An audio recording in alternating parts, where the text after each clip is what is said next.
আমি একজন প্রবাসীর কাছ থেকে জানতে চাইবো যে সে বর্তমানে কোন দলকে ক্ষমতায় দেখতে চায় আমাদের বাংলাদেশে। ভাই, আপনি কোন দল সংসদে দেখতে চান এবছর নির্বাচনে?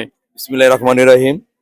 কারণ ভাই আমরা তো প্রায় অনেক বছর ধরে দেখছি যে আপনি বিএনপি তো ক্ষমতা আসলো, জাতীয় পার্টি ক্ষমতা আসলো, আওয়ামী লীগের ক্ষমতা আসলো, কিন্তু আমাদের বাংলাদেশের জনগণের এখন যেন আমার মতামতে আমরা জামাত ইসলামকে আমরা একটা সুযোগ দেওয়া, যেমন আমাদের বাংলাদেশের মুসলমান হিসাবে আমাদের একটা কর্তব্য। কারণ আমরা সবাইকে দেখছি কারা কর্তৃক করছে না করছে এটা সবাই জানে। তার মধ্যে যেমন আমাদের জামাত যেমন এক কথায় আপনি চান কি জামাত চান নাকি এনসিপি চান নাকি বিএনপি চান? কোন দলটা ক্ষমতা চান সেটা এক কথায় বলেন। আমি মুসলমান হিসাবে আমি অবশ্যই বলতে চাই যে যদি জামাত আসে তো মনে হয় যে ভালো হবে। আপনি চান যে কোরআনের আইনে হ্যাঁ, দেশ পরিচালনা হোক, তাই না? ঠিক অবশ্যই। আমাদের এই সৌদি আরবের মতো। অবশ্যই অবশ্যই এটা আমি চাই এবং আশা করি এটা সব আপনার চাইবেন, আশা করি বাংলাদেশের মানুষ এটা অবশ্যই চায়। থ্যাংক ইউ সো মাচ ভাই। ভাই চাই ক্ষমতায় জামাত ইসলাম আসুক।